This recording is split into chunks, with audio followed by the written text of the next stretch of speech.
자, 여러분 오늘은요 우리 꼭 알고 가야 되는 내용, 자 역사 A 부분, 한국사 부분에서 꼭 알고 가야 되는 내용을 우리 같이 수업을 통해서 정리를 해볼 겁니다. 그러니까 이 수업만 잘 들어도 우리 시험 잘 칠 수 있습니다. 자, 여러분 그러면 우리 바로 수업 시작해 볼게요. 자, 우리 고려 초기의 왕 3명에 대해서 확인해 보도록 하겠습니다. 자, 여러분 이 태조 왕건에 대해서 먼저 정리를 해보도록 할게요. 자, 왕건은 처음부터 왕이었던 사람은 당연히 없죠. 처음부터 왕 아니었지. 얘 이전에 왕 누구였어? 궁예였죠. 그쵸? 궁예. 근데 궁예가 자리기가 막 미륵불이라고 하는 바람에 사람들한테 인기가 크게 떨어져서 호족들이 왕건을 왕으로 앉혀놨죠. 그쵸? 얘가 뭐 금성 이런 데 점령하면서부터 인기가 많아졌잖아요. 그죠? 자, 그래서 이 왕이 된 왕건이 나중에 호족들의 도움을 받았으니까 어떻게 호족들이랑 잘 지낼 것인가 이런 고민을 많이 했던 걸 기억날 거예요. 바로 호족을 내 편으로 만드는 포섭 정책도 있었고, 그 다음에 호족을 견제하기 위한 정책들도 있었죠. 그쵸? 그 다음에 여러분 하나 더 왕건하면 우리가 또 기억나는 게 어떤 게 있었냐면은, 궁예가 원래 처음에 송악에서 나라를 세웠다가 호족들의 세력을 피하려고 수도로 옮겼죠. 철원으로. 그치? 자, 그랬었는데 왕건은 자기 집이 어디에 있었어? 송악에 있었어. 그치? 그래서 다시 수도를 어디로 옮겼어요? 송악으로 수도를 옮겼다는 거 하나 기억하시고요. 그 다음에 왕건이 나라 이름을 고려로 정한 이유가 뭐야? 누구의 뒤를 이으려고? 고구려의 뒤를 이으려고 한 거였지. 그치? 그래서 북진 정책을 추진했다라는 거, 요 정도 하나 기억해 두도록 합시다. 여러분, 호족 포섭 정책에는 어떤 거 있었어? 결혼하는 거 있었지. 그치? 반대로 호족을 견제하는 정책에는 기인제도, 그 다음에 사심관제도 이런 거 있었죠. 그쵸? 기인제도는 아들들 인지도 잡아놓는 거죠. 그쵸? 아들을 인지도 잡아놓는 거고, 사심관제도는 그 사람한테 관직을 내준 다음에 지방을 관리하게 만드는 거였다. 그쵸? 하나 기억하시고요. 자, 그 다음에 광종 때, 자, 여러분 광종은 올라올 때부터 문제가 좀 있었죠. 무슨 문제가 있었어? 왕건이 호족들을 포섭하려고 혼인을 너무 하는 바람에 아들이 정말 많았죠. 그리고 그 아들들 사이에서 얘가 어렵게 왕이 됐습니다. 어렵게 왕이 됐으니까 당연히 호족들에게 목숨 위협을 너무 많이 받은 거야. 그쵸? 얘가 목숨 위협을 너무 많이 받다 보니까 안 되겠다 싶어서 호족들의 세력을 꺾어 놓으려고 했습니다. 자, 여러분 두 가지 정책 기억하시면 됩니다. 노비 안건법, 그 다음에 과거제, 이렇게 두 가지 있었죠. 자, 여러분 노비 안건법이 뭐였어? 노비 안건법과 과거제. 노비 안건법이 뭐였어요? 노비들 다시 검사해서 풀어주는 거였지. 그치? 그 다음에 과거제 같은 경우에는 시험을 쳐서 관리가 되는 거죠. 공짜로 관리가 되는 비중을 크게 줄이려고 했습니다. 자, 그리고 여기에 반대한 사람들 어떻게 한 거야? 다 죽인 거야. 그치? 너무 많이 죽여가지고 이제 잘 나가는 사람들의 불만이 너무 심해졌습니다. 그러니 성종 때는 전략을 좀 바꾸게 됐죠. 어떻게 바꿨어? 최승로의 건의를 받아들였다. 여러분 기억나죠? 최승로가 뭘 건의했는데? 시무 28조를 건의했잖아. 사람들을 막 죽이는 게 아니라 어떻게 다스리라고? 유교적으로 통치해야 된다라고 가르쳤죠. 유교적으로 통치하려면 교육이 중요하지. 그치? 교육, 잔소리 이런 거 중요하니까 나 대신에 교육, 잔소리를 해줄 수 있는 지방관을 파견했다라는 내용 여러분 하나 기억하시면 시험 칠 때 도움이 될 겁니다. 이번에는 여러분이 가장 힘들어하는 고려의 여러 정치 기구들에 대해서 알아보도록 하겠습니다. 고려의 중심은 일단 이성육부제죠. 그쵸? 자, 여러분 이성육부제 하면 바로 나오는 기구들이 바로 성, 중서, 문화성 있죠. 그쵸? 중서, 문화성 있고 그 다음에 상서성 있다. 그치?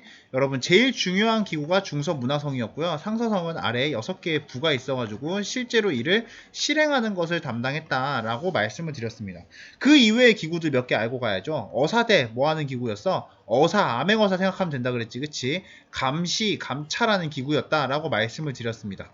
자, 그 다음에 중추원은 나라의 중추가 되는 기구였죠. 그쵸? 중추원은 뭐 하는 기구야? 나라에서 제일 중요한 거, 군사, 기밀을 담당합니다. 그죠? 그 다음에 왕의 비서 역할을 하는 애들도 여기 들어가 있습니다. 그러니까 왕한테 뭐 전달할 일이 있으면 여기로 가는 거야. 알겠죠?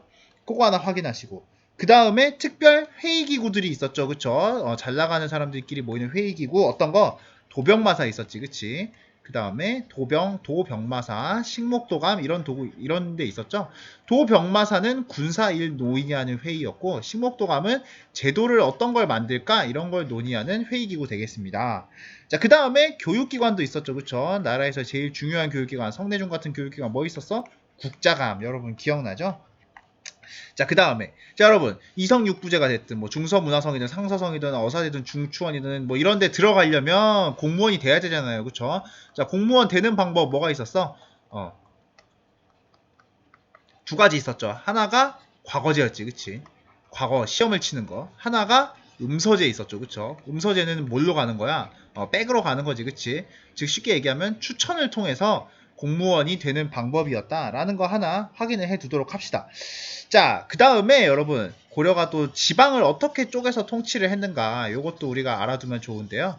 여러분 잠시 지우고 지도 좀 그려볼게요.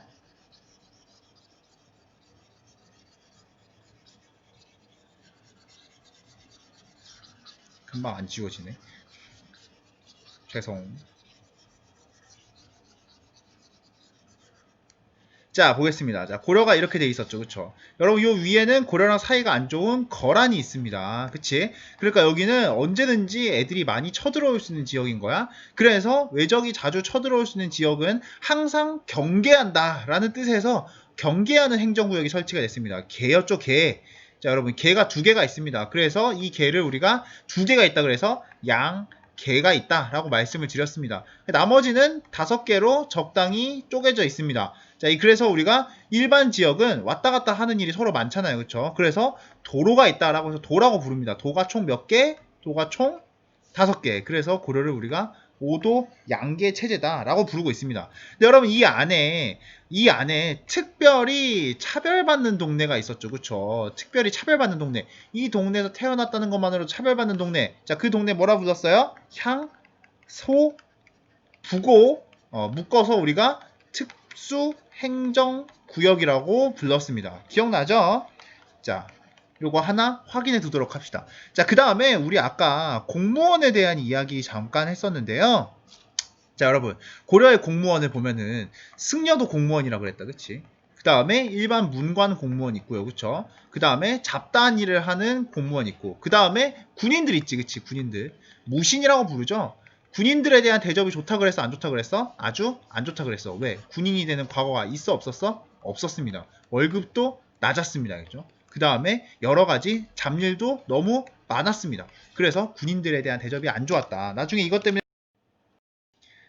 자, 이번에는 이제 거란과 고려, 그 다음에 여진 요거를 우리 연표로 잠깐 정리해 보도록 할게요. 처음에 우리 역사 A 범위에 거란이 언제 등장했냐면 거란이 발해를 멸망시킨 거야. 거란이 발해를 멸망시켰습니다. 자, 그런데 여러분 있잖아요. 고려가 건국되고 나서 자, 고려는 왜 나라 이름을 고려로 지었다 그랬어? 고구려의 뒤를 이었다라는 뜻이 들어있었지, 그치? 근데 여러분 고구려의 뒤를 이은 나라가 또 발해였잖아요, 그쵸? 자, 고구려, 발해, 고려 이렇게 이어졌기 때문에 고려는 발해를 굉장히 좋게 생각하고 있었어요. 좋게 생각하고 있었는데 문제는 그 발해가 거란한테 멸망해버린 거야. 그럼 고려가 거란 좋아해, 안 좋아해? 안 좋아해. 안 좋아합니다, 그쵸? 자, 그러면서 동시에 고려는 또 고구려의 뒤를 잇겠다면서 뭘 추진해? 북진정책 추진해. 자, 북진정책 추진하지. 그 다음에 거란은 발해 멸망시켰지 하니까 고려랑 거란은 계속 충돌할 수밖에 없는 상태입니다. 그쵸? 거기다가 거란은 또 어디 쳐들어가고 싶어 했다 그랬어? 송나라 쳐들어가고 싶어 했다 그랬잖아. 그치? 고려랑 거란은 싸울 수밖에 없었습니다. 그래서 결국 두 나라가 1차 전쟁을 겪게 됩니다. 그죠? 거란의 1차 침입. 자, 근데 이때는 여러분 전투로 해결하지 않았죠. 누가 해결했어? 서희가 외교를 통해서 해결했다. 그치? 그래서 얻어낸 땅이 뭐였어? 강동 육주 지역이었잖아요. 그쵸? 자, 그거 얻어냈어. 그런데 자, 약속은 했습니다. 자, 어떻게 하기로 했어? 거란이 원하는 대로 송나라랑 관계를 끊고 강동 육주를 얻어낸 건데 고려가 약속 안 지켰다. 그치? 그래서 다시 여러 번 쳐들어오게 돼서 3차 침입까지 갔습니다. 이때는 고려가 준비하고 있었죠. 누가? 강감찬이. 무슨 전쟁으로? 귀주 대첩으로 이미 준비하고 있었죠. 그쵸? 귀주 대첩으로. 자, 귀주 대첩에서 승리하면서 거란이 더 이상 고려에 쳐들어오진 못하게 됐고요. 고려도 그 이후에 계속 거란을 막기 위해서 천리장성이라는 걸 세워가지고 거란의 침입에 대비했다라는 내용 하나 확인해 두도록 하겠습니다. 자, 그런데 그렇게 잘 나가던 거란이 점점 쇠퇴를 하게 되고 다시 떠오르게 된 거는 이번엔 여진이었다. 그쵸? 여진은 거란을 보고서 우리는 거란을 해치우려면 더 말을 잘 태워야겠다라는 생각을 하게 됐습니다. 그래서 김화병이 굉장히 강력했는데요. 그러다 보니 고려도 김화병 부대를 하나 키웠다. 그치? 그게 뭐였어?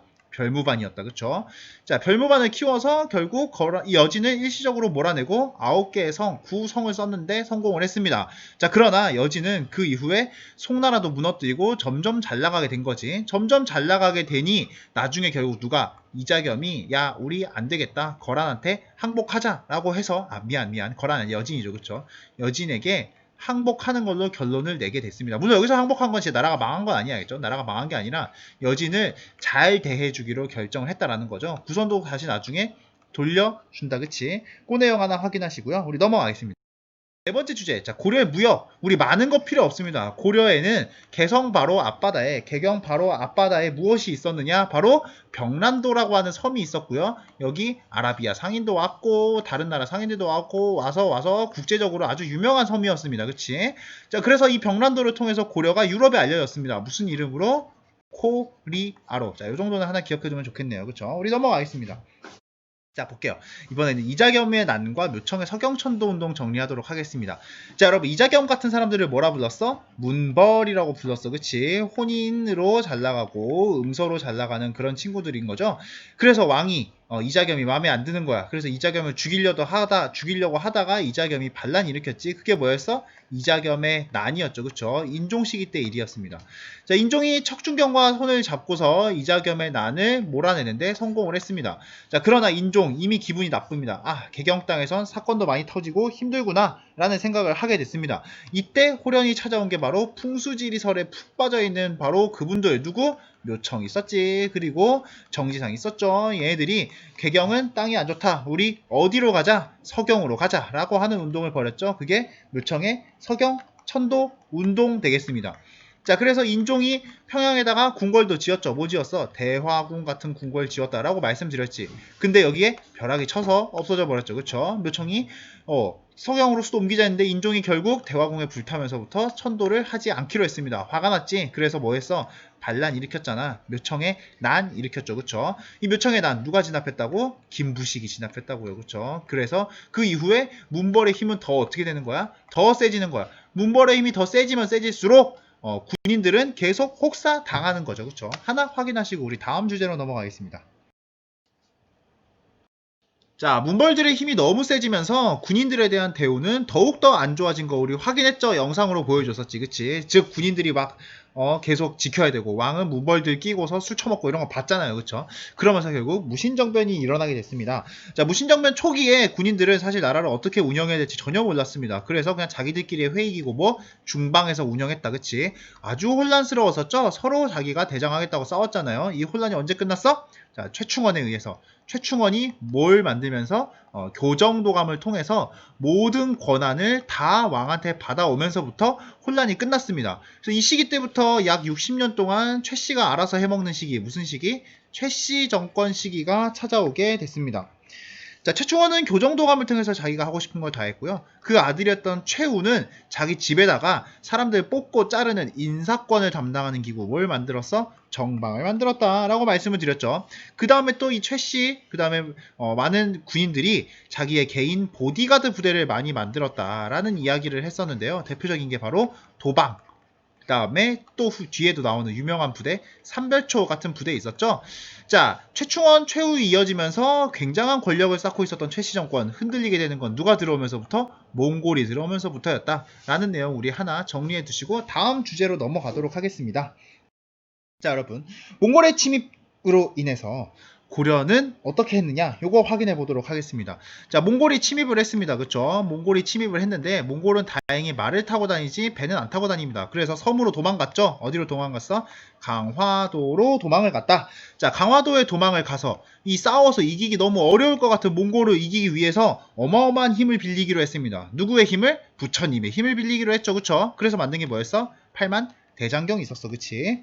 자, 그러나 결국 어떻게 됐어요? 전쟁에서 졌죠? 항복했다. 그치? 그래서 우리가 그 이후 시기부터를 뭐라고 불려? 원간섭기라고 부르고 있습니다. 자, 원간섭기. 원이 세상에서 제일 잘 나가는 나라니까 이때 고려에서도 누구랑 친하게 지내야 잘 나가? 원나라랑 친하게 지내야 잘 나가. 이런 세력을 우리가 친원파라고 부르고요. 이 친원파들이 어마어마한 권세를 휘두르게 되면서 얘들을 뭐라 부르느냐?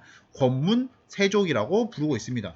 자, 그래서 원간섭기의 고려에서 가장 힘이 세던 애들은 바로 이 권문 세족들입니다. 자, 어떤 애들이냐? 뭐 원나라가 사냥하는데 꼭 필요한 몽골 애들이 사냥하는데 꼭 필요한 매를 잡아주는 애들, 아니면 기철처럼 자기 자기 딸내미 아니지, 자기 여동생이 원나라 황제랑 결혼을 했다던가 이러면 이때 어마어마한 권력을 휘두를 수 있는 거죠. 이 권문세족들은 그 권력을 바탕으로 사람들의 땅을 빼앗아 가지고 거대한 농장을 경영했다라는 내용 우리가 정리를 한 적이 있었습니다. 자, 우리 다음 주제로 넘어가도록 하겠습니다. 자, 보겠습니다. 자, 우리 원간섭기의 고려에 대해서 살펴보도록 할게요. 자, 원간섭기라고 하면 당연히 친원파 애들이 크게 설치는 시기라고 할 수 있겠죠? 아까 얘기했던 권문세족들이지, 그치?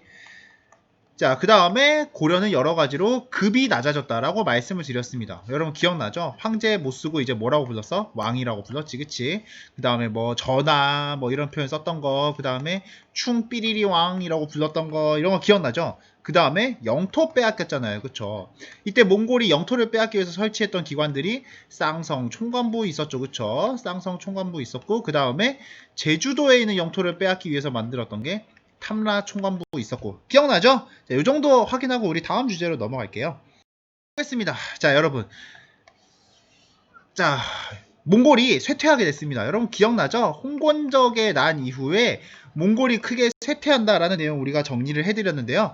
자, 몽골이 쇠퇴하면서부터 고려도 몽골의 간섭에서 벗어나려고 했습니다. 기억나?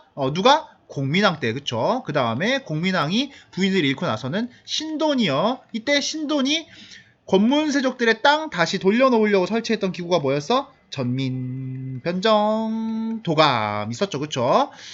자, 그런데 공민왕 시기 때 개혁은 바로 잘 되진 않았습니다. 뭐 때문에? 홍건적들이 자꾸 실패하면 고려에 쳐들어오고, 왜구들이 실패하면 자꾸 고려에 들어오면서 고려가 많이 좀 문제가 생겼었지, 그치? 그러면서 공민왕 살해되고 신돈 살해되면서 결국 개혁은 실패로 끝났습니다. 자, 개혁은 실패로 끝나게 되니 고려에서는 고려 노답나라구나, 없애자라는 주장을 하는 사람들도 등장을 했고, 그래도 고려를 두고서 개혁하자라는 사람들도 등장을 했습니다.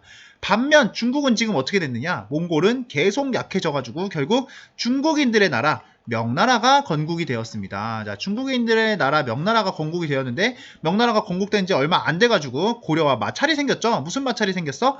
쌍성 총관부가 차지했던 땅을 다시 돌려달라라는 요구를 하게 되잖아요. 여러분, 쌍성 총관부 명나라가 가져갔던 땅인데 공민왕 때 전쟁을 통해서 뺏어왔었죠, 다시. 근데 명나라가 다시 내놓으라고 요구를 한 거야. 이 당시 잘 나가고 있었던 최영, 짜증난 거죠, 그쵸? 여러분, 최영은 어떤 사람이었어? 신흥 무인 세력이었다, 그치? 최영이 짜증나서 명나라한테 본때를 보여주자라고 계획했던 게 뭐였어? 요동정벌이었죠? 근데 요동정벌 때 자기가 갔어? 안 갔지. 누가 갔어? 이거 이성계가 갔잖아요, 그쵸? 근데 이성계가 가다가 아이씨 이거 실패하면 나 죽는데 안 가! 라고 하면 다시 고려에 돌아왔죠. 이 사건을 뭐라고 불러? 위화도 회군이라고 부릅니다. 위화도 회군으로 최영도 쫓아내버리고 모든 권력을 다 잡은 이성계는 고려는 노답나라니까 없애자라고 주장하던 누구랑?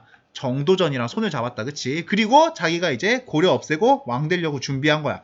끝까지 고려를 냅두고 개혁하는 게 낫다라고 주장했던 정몽주, 이때 어떻게 된 거죠? 정몽주 이때 살해당했지, 그치? 정몽주도 없애버리고 자기한테 나쁜 소리 한 사람 다 없애버렸으니까 이제 본격적으로 개혁 나라를 없애버리면 되겠다라고 생각을 하게 됐습니다. 자, 그러면 정몽주처럼 나한테 자꾸 덤비는 애들 없애려면 여러분 이게 다 돈이 필요하다 그랬지, 그치? 이때 얘기하면 돈이면 뭐야? 땅이죠. 그래서 권문세족들이 갖고 있는 땅 다시 다 빼앗아 가지고 신진 사대부들에게 나눠주는 법이 만들어집니다. 그게 바로 과전법입니다. 과전법. 이후에 고려가 멸망하게 되겠죠. 자, 우리 하나 확인하고 마지막으로 넘어가도록 하겠습니다. 자, 마지막 주제 바로 고려의 역사서입니다, 여러분. 자, 고려의 역사서라고 하면은 삼국사기가 가장 유명하다, 그치? 삼국사기 바로 누가 썼어? 김부식이 썼다, 그쵸? 여러분, 김부식은 잘 나가는 문벌입니다, 그치? 그러니까 사회가 바뀌길 원해 안 원해? 원하지 않습니다. 사회의 질서를 잘 지킬 것을 요구하는 유교적인 생각이 많이 반영이 돼 있다. 자, 그러나 원간섭기에 들어서 고려 사람들이 자존심이 많이 상했죠. 그래서 우리가 몽골보다 잘났다라는 거 알려주고 싶어 했죠. 자, 그래서 몽골보다 훨씬 잘 나갔던 고구려의 왕을 찬양하는 제왕운기. 자, 이거는 주몽을 찬양하는 책이었다. 그치? 그 다음에 또 우리가 역사가 오래됐다. 우리 역사 언제부터야? 단군 때부터야. 라고 주장하는 책. 바로 삼국유사 같은 책들이 이때 많이 등장했다. 삼국유사는 승려였던 이련 아저씨가 스님입니다 했죠. 지었던 책으로서 단군 신화가 들어가 있는 책으로 유명하죠. 여러분 우리 이 정도만 잘 알고 있어도 시험 충분히 잘 칠 수 있습니다. 자, 여러분 잘 칠 수 있으니까 화이팅 하시고 이 수업 다시 들어가면서 시험 공부 열심히 하세요. 자, 오늘 여기까지 할게요.